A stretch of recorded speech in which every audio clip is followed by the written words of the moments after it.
bienvenidos y muchas gracias por tomaros este interés por saber cosas y por entrevistarme. Gracias, de verdad. Muchas gracias a usted por dedicarnos un poco de su tiempo. Tú. Vale.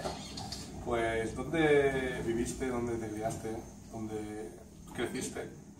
Vamos a ver, yo nací en Alicante, en el Perpetuo Socorro. Mi padre era militar y los primeros años estuve viviendo en distintos sitios de España hasta que tenía yo entonces 12 años y mi padre murió, era militar, murió en un accidente de aviación, se estrelló con un avión y desde los 12 años volvimos a Alicante y ya desde entonces viviendo aquí en Alicante. Todo en Alicante. ¿Y los estudios y tal fueron también en Alicante? No, vamos a ver, estudié en Valencia, la carrera, empecé arquitectura, luego me pasé a Derecho. Hice Derecho y terminé quinto en Alicante. Vine ya aquí y terminé la carrera en Alicante. Arquitectura y Derecho, un cambio... Sí. Y... Me gusta mucho pintar, me gusta mucho dibujar y lo he hecho siempre. Y eso me atraía mucho de la carrera de arquitectura. El Derecho también me gustaba. Al final me gustaba dibujar, pero no me gustaba la carrera de arquitectura, por eso me pasé a Derecho. Más de hobby, ¿no? Sí, no, y de hecho pues sigo pintando y sigo haciendo sobre todo ilustración ahora.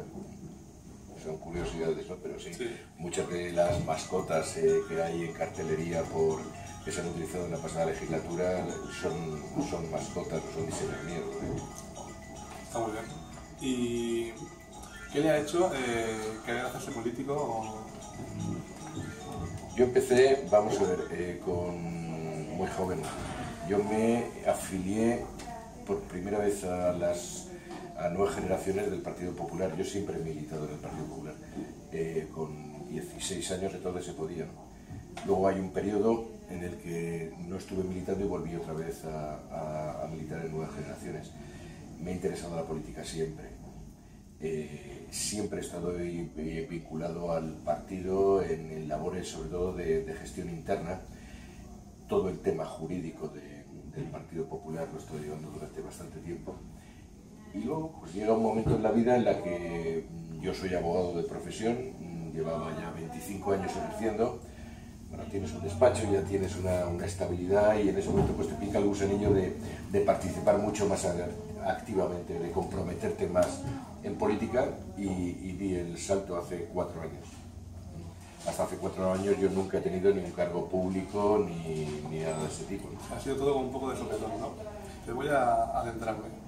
Bueno, no es de sopetón, no te gustaba, pero... Llevas una trayectoria, te gusta la política, participas activamente en la militancia política, pero trabajar en política, como estoy haciendo ahora mismo, no se me había planteado porque yo tengo mi profesión y como abogado pues he estado muchos años pues, desarrollando, sacando adelante mi despacho, hasta que ya te digo, la vida en un momento dado pues te permite el poder ver otras cosas, hacer otras cuestiones, quizá llevar a la práctica mucha de ese compromiso político, pues llevarlo a la práctica dando la cara. Al final, fíjate, es una cuestión que decide de decisión, ¿no?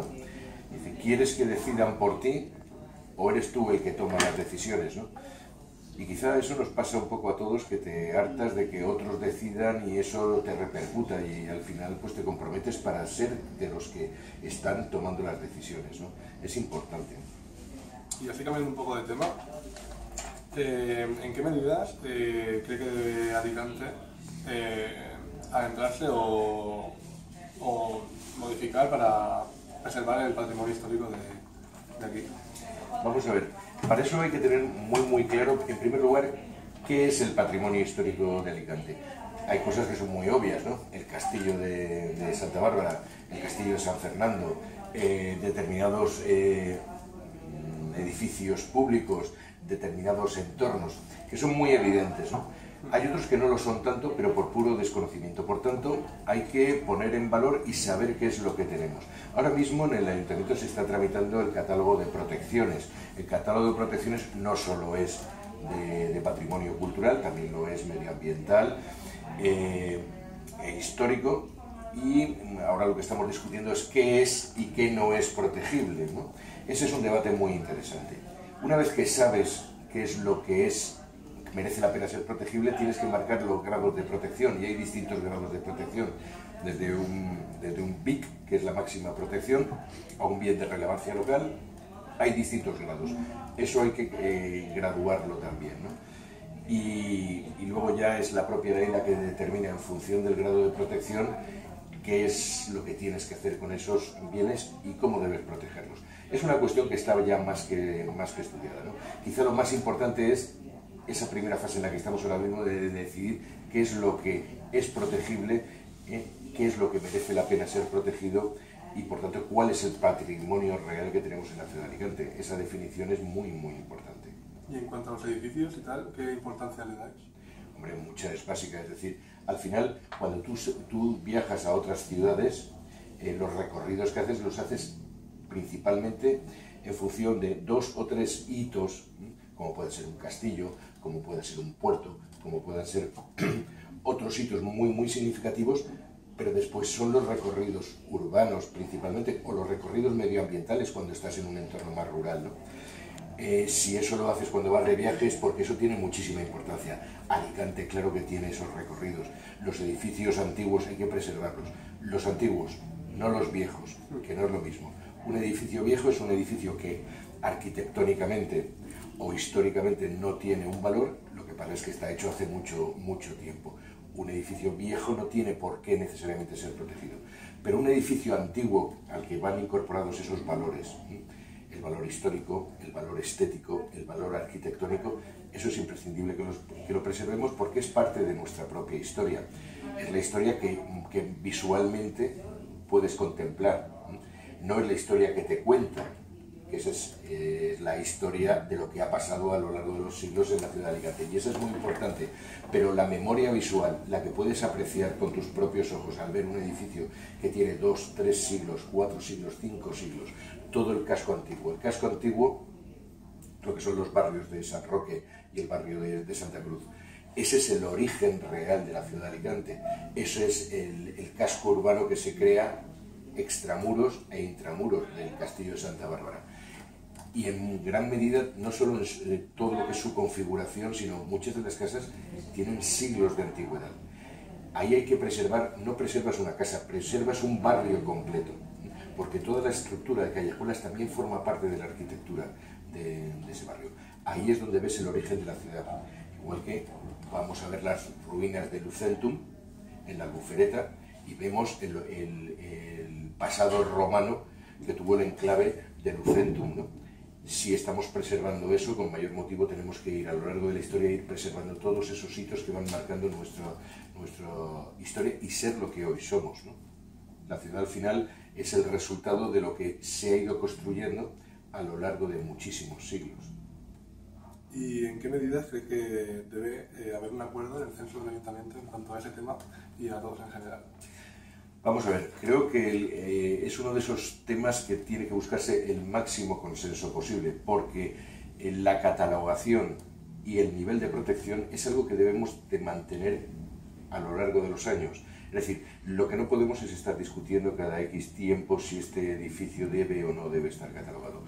Es menos complicado de lo que parece, porque los criterios normalmente suelen ser muy claros. Si nos ceñimos a esos criterios donde el valor de una edificación lo tenemos que juzgar por su valor artístico, arquitectónico, es decir, una serie de parámetros, incluso histórico o incluso de ubicación, entonces no es tan complicado. Quizá ahora mismo que estamos haciendo ese catálogo de protecciones es más complicado cuando la protección es paisajística, porque es mucho más subjetivo. Hasta qué punto un paisaje, por sus características, requiere de un nivel de protección o no, eso es más subjetivo. O bien las zonas que exigen distintos grados de protección medioambiental por las características que tienen. Eso, que lleva un componente más subjetivo, probablemente es más complicado que no el arquitectónico. En el arquitectónico creo que estamos con un nivel de consenso muy grande. Hay que buscar el mayor posible y a ser posible hasta la unanimidad, precisamente para que no sea un objeto que haya que estar cambiando cada dos por tres. No creo que el criterio político deba imponerse a la hora de establecer la protección de edificios en la ciudad de Alicante. Creo que el sentido común y sobre todo poner por encima de cualquier otra cuestión la generación y la protección de un patrimonio que es de todos, eso está muy por encima y eso tiene que ser un criterio mucho más importante que cualquier otro. Y en cuanto al acuerdo y tal, que estamos hablando del consenso, el tripartito impuso una medida, ¿no?, para la limpieza de Alicante con una menor cantidad de dinero, ¿no?, más barato. ¿Cree que está funcionando o que está siendo eficiente? No, vamos a ver, aquí hay dos cuestiones que son distintas. Es decir, el contrato de limpieza, el que está ahora mismo en vigor, se tiene que sacar en plena crisis. Las arcas municipales no tienen el mismo dinero que tenían antes porque no se recaudaba en impuestos lo mismo y por tanto hay que licitar la limpieza de toda la ciudad, la retirada de residuos y el tratamiento de residuos con menos dinero del que se podía o el que se debía probablemente haber dispuesto. Bien, pues eso es lo que había. Es decir, a veces esto es como en tu casa, es decir, tú en tu casa te tienes que arreglar con el sueldo que entra, ¿no? El que gane tu padre, tu madre o el que ganes tú en un futuro, ¿no? Bueno, pues con eso te tienes que apañar, tú no puedes estar gastando sistemáticamente más de lo que ganas. Y eso en un ayuntamiento es exactamente lo mismo. En este caso, había un dinero que era el disponible para poder dedicar a la limpieza y en base a eso se hace un pliego y un contrato. ¿Puede, con más dinero, se pueden hacer más cosas? Evidentemente sí. ¿Está ese dinero? No. ¿Sigue sin estarlo? Claro. ¿Por qué? Porque hay otras prioridades que también requieren dinero. Muy bien, pues entonces vamos a examinar el pliego. El pliego dice que la contrata tiene que hacer una serie de cosas. ¿Las está haciendo? Nosotros entendemos que no. ¿Y quién tiene que exigirle que las haga? El ayuntamiento, el tripartito. Porque hay un contrato que le permite inspeccionar, le permite establecer una auditoría todos los años para ver si se está cumpliendo o no se está cumpliendo con el pliego, con el contrato de limpieza.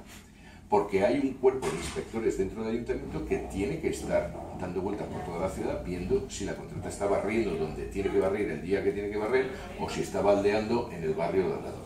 Y porque además se tiene que hacer una programación porque no es lo mismo Alicante en invierno que Alicante en verano. Alicante en verano tiene 500.000 personas prácticamente, mientras que en invierno son 250.000, 300.000, dependiendo de las zonas. Pero es que aparte, en verano hace el doble de temperatura que en invierno. Y todo eso condiciona mucho al efecto de limpieza. Las basuras no pueden estar, las basuras sin recoger el mismo tiempo en verano que en invierno. Y todo eso que se llama programación. Si tú programas bien con los recursos que tienes, en invierno podrás hacer unas labores de limpieza que en verano tendrán que ser diferentes. Las playas, Playa de San Juan, Cabo de las Huertas, requieren en verano un esfuerzo que en invierno no exige tanto. Sin embargo, hay zonas de Alicante que en verano pues la gente se va a veranear a la playa porque tiene ahí un apartamento o lo que sea y que a lo mejor no requieren una atención. Es decir, al final tienes que trabajar con los instrumentos que tienes. ¿Cuál es el problema de la limpieza? Que no se está programando, no se está previendo y el verano pasado, el desastre que hubo el verano pasado con basura por todas partes y ratas corriendo, no era solo en San Nicolás, en todos los barrios había ratas. ¿Por qué? Porque hacía calor, había basura y era comida fácil. Las ratas salían de las alcantarillas porque las ratas están, no es que aparezcan nuevas, pero las ratas no salen de las alcantarillas si no lo tienen más fácil fuera. En este caso lo tenían muy sencillo porque se acumulaba demasiado basura y entonces tenías una imagen de Alicante que era desastrosa, que con más dinero se podrían hacer a lo mejor más cosas, o no, porque si tú prestas la misma poca atención a ese contrato y lo supervisas igual de poco, pues hombre, a lo mejor no consigues con más dinero los mismos resultados. Hay que empezar apretando bien las clavijas a la contrata de limpieza y exigiéndole que cumpla el pliego. Y solo cuando veamos que eso es absolutamente insuficiente, aún así, pues entonces veremos otra solución. Entonces, en cuanto a la medida y tal, hay un acuerdo, pero la supervisión no es la correcta, ¿no? No, en absoluto. Se está gestionando muy mal. ¿Y qué otras medidas crees que también están o supervisando mal o directamente no coincidís? Bien, no es que no coincidamos, es que se están haciendo rematadamente mal. Mira, ahora mismo estamos en fase de aprobación de los presupuestos. Los presupuestos son para 2017. ¿Cuál es el problema? Estamos en marzo. Los presupuestos para el 2017 tenían que haber empezado a estar en vigor el 1 de enero del 2017. ¿Eso qué implica? La ley te dice que los presupuestos se tienen que presentar antes del 15 de octubre del año corriente, el año anterior. ¿Para qué? Para que te dé desde octubre hasta diciembre, te dé tiempo a aprobarlos y el 1 de enero empieces con los presupuestos que te corresponden. Si no haces esos deberes y no los haces bien, pues pasa lo que está pasando, que te plantas en marzo y todavía no tenemos presupuestos para la ciudad de Alicante. Y eso tiene muchas consecuencias. Subvenciones, pagos, inversiones, no puedes hacerlas. Y volverá a pasar como el año pasado, que también terminamos aprobándolos en marzo y muchas de las inversiones que había previstas no se han podido hacer en 2016 porque no se ha llegado a tiempo. Eso es hacer mal los deberes y hacer tarde los deberes. Si con los presupuestos, que es con lo que funciona todo, se hace así, pues imagínate todo lo que depende de los presupuestos y por tanto todo el funcionamiento del Ayuntamiento de la Ciudad de Alicante va a funcionar mal. ¿Por qué? Porque has empezado fatal. ¿Te vas encadenando cosas? Claro, claro. Urbanismo. De eso depende el desarrollo de la ciudad en un sector que es clave como es la construcción. Alicante es una ciudad de servicios, por tanto el comercio, la construcción y otro tipo de servicios es la base de la economía. La base de la economía significa si crecemos, si generamos riqueza a esos niveles, estamos generando empleo. Si estancas los sectores económicos, ni comerciante ni empresario contrata a nadie. ¿Por qué? Porque no tiene posibilidad de crecer. Vale. En urbanismo, el retraso en la concesión de licencias de obras sube de los 9 meses. De los 9 meses. O sea, hacerte una obra en Alicante o construir un edificio en Alicante te cuesta solo para que te den la licencia más de 9 meses. Bueno, pues eso no pasa en otros municipios de los alrededores. Luego los constructores se van donde es más fácil construir, porque aquí es muy complicado. Si tienes a nivel de comercio, si estamos un día con que lo abrimos todo, al día siguiente lo cerramos todo, al siguiente lo abrimos todo, ¿quién monta una tienda? Pues la gente que tampoco hay clientes fijos. IKEA, más de 200 millones en inversión para la ciudad de Alicante y más de 2.000 puestos de trabajo pendientes de que se implante IKEA. Bueno, pues nos guste o no nos guste, IKEA es una gran multinacional que genera muchísima riqueza alrededor. Si no le permites instalarse, si pones todas las pegas del mundo, si le estás diciendo constantemente que están vinculados a asuntos de corrupción en la ciudad de Alicante, pues no se implantan. Pues perdemos 200 millones en inversiones y perdemos 2.000 puestos de trabajo. Pero ese es el balance patético, para que luego el alcalde te salga con un papelito diciendo que va a hacer un túnel submarino. Claro, es que es de risa que cuando tenemos pendientes empantanadas tantas cuestiones sin resolver, pues te salgan con que quieren hacer túneles submarinos. Entonces, claro, uno lo que se plantea es en qué están pensando todo el día. No sacan los presupuestos, luego toda la inversión en Alicante, todas las medidas que se tengan que tomar, están empantanadas. ¿En qué están pensando? ¿Y en qué crees que repercute el plan Radasa de IKEA en el pequeño comercio? Vamos a ver, eso es una cuestión que hay que analizar. Y tenemos dos referentes muy claros porque los tenemos muy cerca. Alfafar en Valencia y Murcia. ¿Qué es lo que ha pasado? En Murcia, todo el comercio tradicional no ha sufrido lo más mínimo. Al contrario, la ciudad ha incrementado sus niveles de polo de atracción de toda la región de Murcia. Y tú tienes todo el comercio, el comercio tradicional, que se ha especializado. Y la gente cuando quiere comprar especial, y especial lo tienes aquí, todas las tiendas de novias, todas las tiendas de ropa, todas las tiendas, es decir, lo tienen muy... Y luego, por otro lado, está todo el núcleo que mueve el propio IKEA. Nosotros hemos planteado que un macrocentro comercial alrededor de IKEA era perjudicial para la ciudad de Alicante. IKEA tenía que instalarse generando un volumen de negocio que fuera la tienda IKEA y las 4 franquicias, las 10 o 20 franquicias que generalmente va alrededor. Y con eso, IKEA hace negocio y el comercio no se resiente. Ese es el planteamiento. Vale.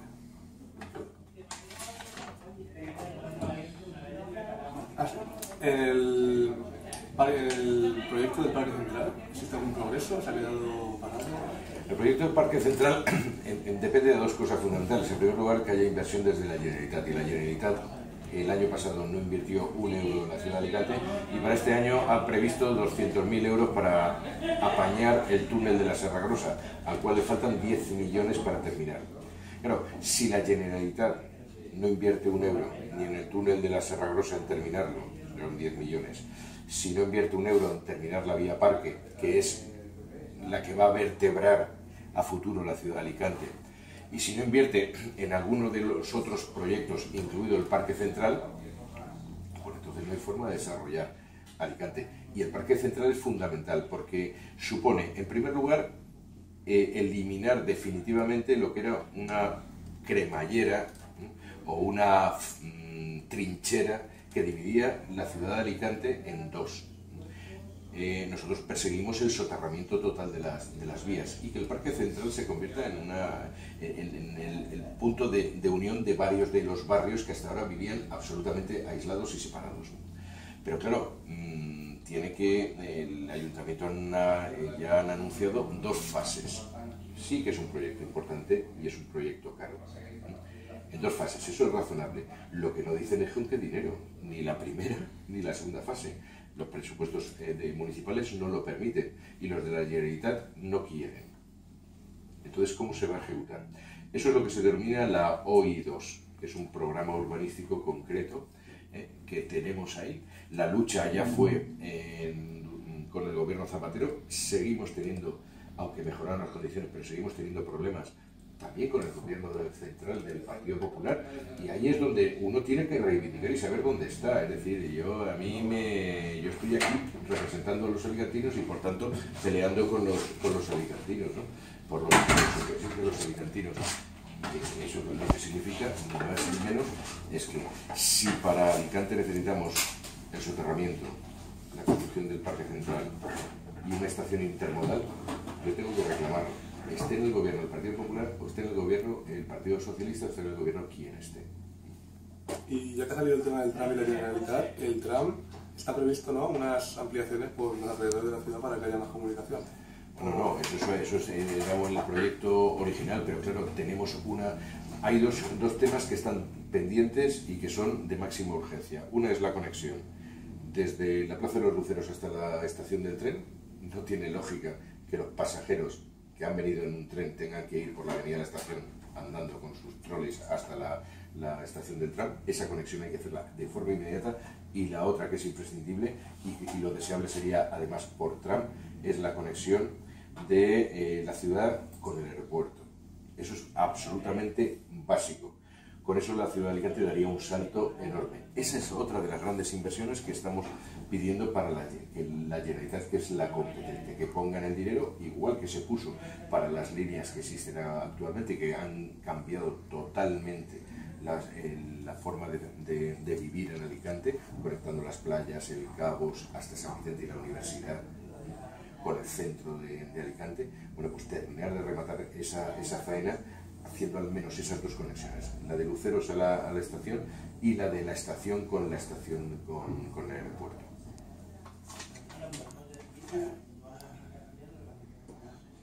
Y para ir terminando, respecto a las fiestas locales y los cambios en las nomenclaturas de las calles y tal, ¿qué medidas quiere tomar, o si está de acuerdo con cambiar los nombres, no está de acuerdo? Hombre, vamos a ver. Nosotros lo que estamos exigiendo es que se aplique la Ley de Memoria Histórica. Por supuesto, la Ley de Memoria Histórica tiene 3 supuestos. Dice, hay que quitar las calles, los símbolos, los signos, en 3 supuestos.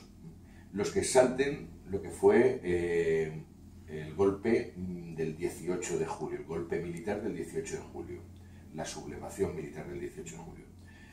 Los que impliquen crímenes de guerra durante la guerra civil y los que impliquen represión en la dictadura posterior a la guerra civil, la dictadura de Franco. Cualquier calle, cualquier símbolo, cualquier signo que infrinja una de esas 3 cuestiones, es la Ley de Memoria Histórica, dice que hay que cambiarla, pues la cambiamos, la quitamos y la cambiamos. Lo que no se puede permitir es que con la excusa de la Ley de Memoria Histórica se hagan muchos más cambios que no obedecen a esos 3 casos, ¿no? o se intenta hacer un ajuste de cuentas, no se sabe muy bien cómo, o cambio las tuyas que no me gustan, no sé las tuyas de quiénes son, es decir, las que estaban, y te las cambio por las que a mí sí me gustan. Esto no puede ser algo caprichoso, entre otras cosas, porque los cambios de calles implican muchas molestias y muchos gastos para los vecinos. Por tanto, vamos a hacer lo que dice la Ley de Memoria Histórica, pero no vamos a permitir que eso sirva para ajustar cuentas de temas que hace ya muchísimos años hemos pasado página. Es que es reabrir unos debates y unas heridas que no vienen ya a cuento de nada.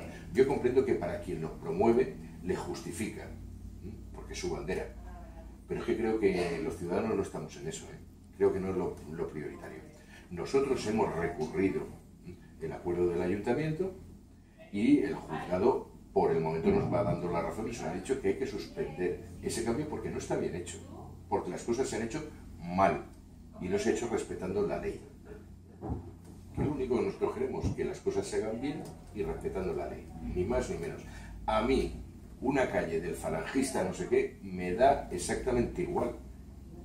No tengo el más mínimo interés. Infringe la Ley de Memoria Histórica, fuera, que se cambie. Ya. Ahora, una calle de fulano no sé cuántos, da igual, que no infringe la Ley de Memoria Histórica, porque aprovechando que las circunstancias lo tiramos y lo cambiamos por el Negre Yoma o el tío Cook y nos empezamos a inventar historia. La gente está muy harta de esas tonterías, pero muy harta. Entre otras cosas porque si haces esas tonterías, pero al mismo tiempo estás haciendo los presupuestos a tiempo, las inversiones que hacen falta, te estás ocupando de generar empleo, pues bueno, te lo pueden pasar. Pero cuando no estás haciendo nada de todo eso que es lo que le importa a la gente y te dedicas a hacer tonterías, túneles submarinos, cambio las calles, pues la gente se harta, La gente se harta y mucho. Y de las fiestas que quería saber. Pues los nombres, el solsticio de invierno. Ah, bien. No, pues más de lo mismo, es decir, es que al final en lo que incurrimos es en la chorrada. Es decir, ¿y qué más dará? La Navidad es la Navidad. ¿Por qué lo quieres cambiar? A ti no te gusta, ¿no? Y hay que pasar todo el mundo por el aro. Bueno, pues llámalo tú como te dé la gana, pero no nos lo cambies a todos.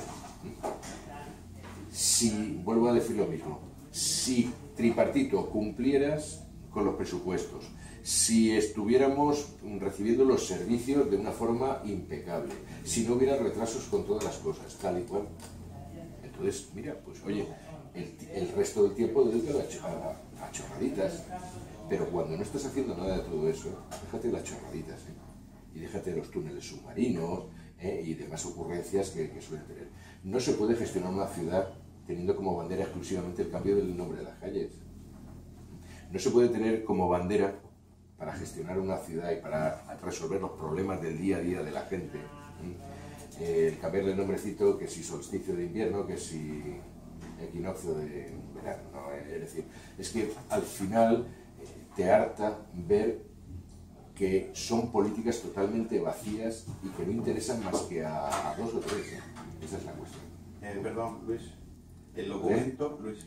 Me están grabando. Bueno, muchas gracias por dedicarnos un poco de tiempo. Nada, hombre, a vosotros por haber venido. Muchas gracias.